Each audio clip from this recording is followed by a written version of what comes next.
السلام علیکم پیارے دوستوں، کیا حال چال ہیں؟ ٹھیک ٹھاک ہیں؟ جیسا کہ آپ دیکھ رہے ہیں کہ آج ہم میانی قبرستان میں ہیں۔ پیارے دوستوں، آج کی ویڈیو غازی علم دین شہید رحمت اللہ علیہ کے بارے میں ہے۔ آپ عاشقان رسول تھے۔ غازی علم دین شہید 3 دسمبر 1908 بمطابق 8 ذوالقعدہ 1366 ہجری کو لاہور کے ایک علاقے کوچہ چابک سواراں موجودہ نام محلہ سرفروشاں میں پیدا ہوئے۔ آپ کے والد کا نام طالع مند تھا جو مغل قبیلے سے تھے اور ترخان یعنی لکڑی کے کاریگر تھے۔ غازی علم دین نے اپنی ابتدائی تعلیم اپنے محلے کی مسجد اور اندرون اکبری دروازہ بابا کالو کے مدرسے میں حاصل کی۔ تعلیم سے فراغت کے بعد آپ نے اپنے آبائی پیشے کو اختیار کیا اور اس میں اپنے والد اور بڑے بھائی میاں محمد امین کی شاگردی اختیار کی۔ 1928 میں آپ کو ہاٹ منتقل ہو گئے اور بنو بازار میں اپنا فرنیچر سازی کا کام شروع کیا۔ غازی علم دین کے آباء و اجداد سکھ مت کے پیروکار تھے۔ مغل فرمانروا جہانگیر کے دور میں اس وقت کے ولی اللہ کی صحبت میں رہ کر علم دین کے ایک جد بابا لینا سنگھ سندھو نے اسلام قبول کیا، جس پر انہیں سخت تکلیف کا سامنا کرنا پڑا۔ بعد میں عبادات اور ریاضات میں لگ گئے اور عوام میں ان کو بھی ولی کا مقام ملا۔ پیارے دوستو، بابا لینا سنگھ وہاں سے ہجرت کر کے موزہ پٹدانا میں آ کر آباد ہوئے۔ یہ اس وقت پاک و ہند بھارت سرحد پر واقع ہے۔ وہاں بابا لینا سنگھ کا وصال ہوا۔ ان کا مزار بابا لینا کے نام سے مشہور ہے۔ ان کے 2 بیٹے تھے۔ ایک کی اولاد آج بھی برکی ہڈیارہ کے علاقے میں آباد اور دوسرے کی لاہور میں۔ پیارے دوستو، لاہور کے ایک پبلشر راج پال نے بدنام زمانہ کتاب شائع کی، جس پر مسلمانوں میں سخت افراتفری پیدا ہو گئی۔ مسلمان رہنماؤں نے انگریز حکومت سے اس دل آزاری کتاب کو ضبط کرنے اور پبلشر کے خلاف کارروائی کا مطالبہ کیا۔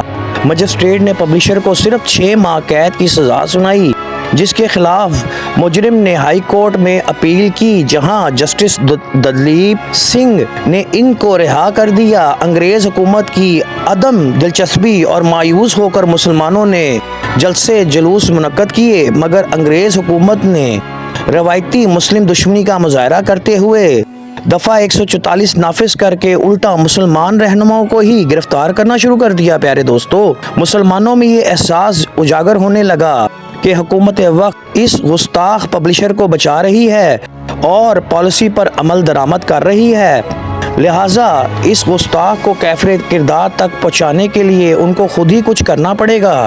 پیارے دوستو، لاہور کے ایک غازی خدا بخش گجر نے 24 ستمبر 1928 کو اس گستاخ کو اس کی دکان پر نشانہ بنایا، تاہم یہ بھاگ کر اپنی جان بچانے میں کامیاب ہو گیا۔ غازی خدا بخش کو گرفتار کر کے 7 سال کی سزا سنا دی گئی۔ ایک اور افغانستان کے ایک غازی عبدالعزیز نے لاہور آ کر اس گستاخ رسول کی دکان کا رخ کیا، مگر یہ بدبخت دکان میں موجود نہیں تھا۔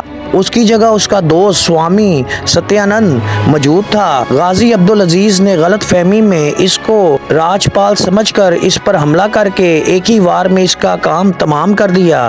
غازی عبدالعزیز کو حکومت وقت نے 14 سال کی سزا سنائی۔ راج پال ان حملوں کے بعد نہایت خوفزدہ رہنے لگا۔ حکومت نے اس کی پش پناہی کرتے ہوئے 2 ہندو سپاہی اور 1 سکھ حوالدار اس کی حفاظت پر مامور کر دیا۔ راج پال کچھ عرصے کے لیے لاہور چھوڑ کر کاشی روانہ ہو گیا، مگر چند ماہ بعد واپس آ گیا اور دوبارہ اپنا کاروبار شروع کر دیا۔ غازی علم دین کی عزت ایمانی یہ گوارا نہ کر کیا کہ یہ گستاخ اتنی آسانی سے بچ نکلے۔ آپ نے اس کو اس کے انجام تک پہنچانے کے لیے فیصلہ کر لیا۔ آپ نے 29 اپریل 1929 کو راج پال کی دکان کا رخ کیا اور اس وقت یہ شخص اپنی دکان پر موجود تھا۔ آپ نے اس کو للکارتے ہوئے کہا، اپنے جرم کی معافی مانگ لو اور دل آزاری کتاب کو تلف کر دو اور آئندہ کے لیے ان حرکات سے باز آ جاؤ۔ راج پال نے اس کو گیدڑ بھپکیاں سمجھ کر نظر انداز کیا۔ پیارے دوستو، اس پر آپ نے ایک ہی وار میں اس بغیرت اور گستاخ شخص کا کام تمام کر دیا۔ اس کی دکان کے ایک ملازم نے قریبی تھانہ انارکلی کو خبر دی، جس پر پولیس نے آپ کو گرفتار کیا۔ اب آپ اس واقعے کے بعد نہ صرف مکمل پرسکون رہے بلکہ آپ نے فرار ہونے کی بھی کوئی کوشش نہ کی۔ آپ نے اس کارروائی کا اعتراف کیا اور گرفتاری پیش کر دی۔ ملازم نے درخواست دی، متعلقہ ایڈیشنل ڈسٹرکٹ مجسٹریٹ نے نوٹس لیا اور عدالت میں پیش کیا، جس نے ملزم پر فرد جرم عائد کی اور صفائی کا موقع دیے بغیر ہی مقدمہ سیشن کورٹ میں منتقل کر دیا۔ اس کی جانب سے سلیم بار ایسوسی لا پیش ہوئے اور جنہوں نے آپ کے حق میں دلائل دیے، مگر نیب نامی انگریزی جج نے آپ کو مورخہ 22 مئی 1929 کو سزائے موت کا حکم سنایا۔ مسلمانوں، لاہور نے فیصلہ کیا کہ سیشن کورٹ کے اس فیصلے کے خلاف ہائی کورٹ میں اپیل کی جائے گی۔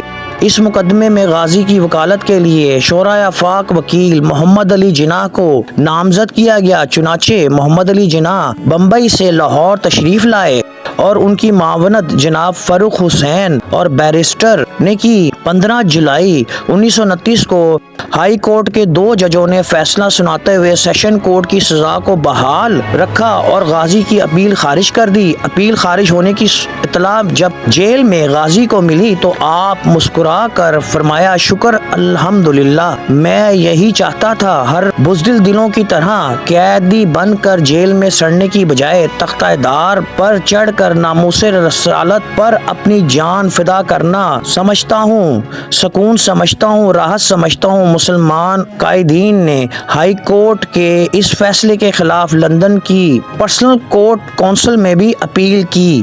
اس اپیل کا مسودہ محمد علی جناح، جو بعد میں قائد اعظم کہلائے، کی زیر نگرانی تیار کیا گیا، مگر انگریز حکومت نے جوڈیشل سیشن کورٹ سے ہائی کورٹ تک مسلم دشمنی کا مسلسل مظاہرہ کرتی رہی۔ پیارے دوستو، آپ کی شہادت 31 اکتوبر 1929 بروز جمعرات کو میاں والی جیل میں آپ کی سزا پر عمل درآمد کیا گیا۔ پیارے دوستو، میری ویڈیو کو لائک، شیئر اور کامنٹ کیجیے گا، اور اگر کوئی غلطی کوتاہی ہو تو معاف فرمائیے گا، اور اس کو میری ویڈیو کو اچھی جگہوں پر شیئر بھی کیجیے گا۔ السلام علیکم ورحمۃ اللہ وبرکاتہ۔